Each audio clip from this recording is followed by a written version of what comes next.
Hey guys, how you guys doing? It is March 12th, 2019. Hoping you're having a wonderful day, a blessed day indeed. Wanted to give an update on a few situations that we're currently following around the world. Um, First, let's talk about Venezuela. All right, Maduro gave a speech, a televised national speech today about the blackout that's currently going on day 5 now in Venezuela.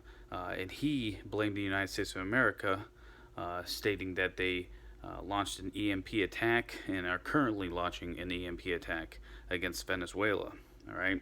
Now we saw Secretary Pompeo come out, I believe yesterday. He blamed, of course, Maduro. He also blamed Cuba and Russia for the current blackout that's happening. Right. Um, Maduro, in his speech, said to paramilitary groups that it's time to resist. The U.S. has ordered all of their diplomats and envoys within Venezuela to leave the country. We've seen a lot more military reconnaissance planes around Venezuela. Does this mean that direct intervention is on its way? No, not necessarily. All right, that ship may have already sailed. But what is in motion currently is going to stay in motion. All right, these rolling blackouts have given an opportunity to Guaido, the interim president, to flex his muscles a little bit. You know, Maduro's going to be out of there. We all know Maduro's going to fall one way or another, whether he falls by the hand of Guaido or he leaves Venezuela. We know that a regime change is coming. When it comes to this blackout and the looting and the deaths and all this, who can we possibly blame? There's no evidence pointing to uh, one camp or another, but to look at this and say, the timing of these blackouts is truly magnificent. I mean, it's awful. It's terrible. My prayers and my heart go out to the people of Venezuela. Um, but the timing of this blackout points to the U.S. and in the West. They want regime change. It wasn't happening as fast as they wanted. All right, and so to speed the process up, it would make sense if this was perpetrated by the United States of America and its allies. But as of right now, we can't say that as fact. It's just impossible. We can't. What we do know is Maduro has got to go, and he is on his way out the door.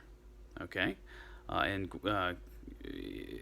this is a situation we're going to have to continue to watch because it's 5 days, 5 days of blackout. That's a crazy amount of time. Now switching gears a little bit and talking about North Korea, right? North Korea. Failed summit between Kim and Trump. We stated that that was going to occur. I never believed that North Korea would give up their nuclear arsenal. It makes no sense. I could talk about this until I'm blue in the face, and you've heard me in my stance and how I believe that it makes no sense for North Korea to give up their nuclear arms. It doesn't, especially, totally. Uh, it's insane. So they're back to their old ways, or they really never left their old ways. And now we're seeing the mainstream media point to the fact that it looks like North Korea could be preparing for another missile launch. Also, we're just now hearing this is what's crazy to me.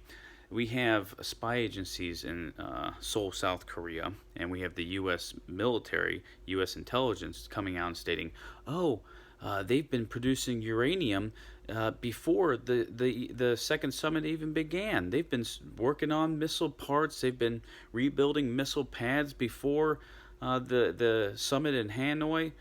This is crazy. Oh, really? So we're just now getting this information that they've been doing all of this, the whole entire time. But we've not heard a lick of it from the mainstream media.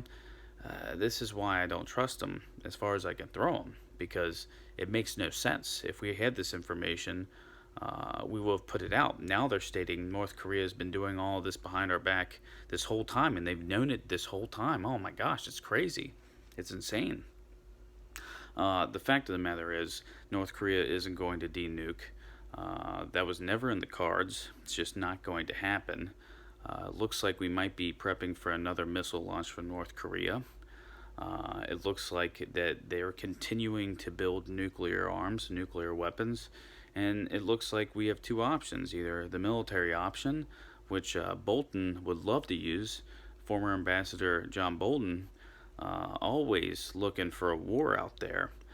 So either military action or the second option, which we're currently at, is accepting North Korea as a nuclear power. And when you have these U.S. officials come out and state, "Oh, we can't accept them as a nuclear power," doesn't make any sense because we are. I mean, we can't just say you're not a nuclear power. The fact remains they are. And unless we're going to do something about it, you're accepting it. I'm not saying that we should do something about it. I'm stating that currently, what the fact is they are a nuclear power, whether the United States of America and the West like it or not. North Korea has done the same tactics that they've done currently for the past couple decades. They bide their time. They give you a little bit, but take a whole lot.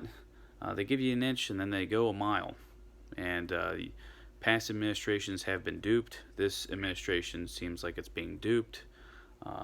At this point, if North Korea was to test another missile, I wouldn't doubt it. Would not surprise me in the least. Of course, U.S. officials will come out and state, "Oh my gosh, we had all this trust in them. Why would they do this? We're so disappointed.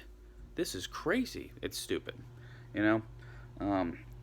So we have indicators stating that it looks like North Korea may be prepping for another missile launch. Venezuela's blacked out. Looks like regime change is currently underway. It's just two situations in the world that are very dire, very scary. North Korea is more of a long-term situation. Venezuela is more of a short-term, but at this point, who could really say, As more information about it comes out, we'll talk about it, we'll discuss it. It's late here at night. I'm about to head to bed, grab a beer, say a few prayers, of course, and as always, keep my eyes to the skies. Talk to you guys later. God bless.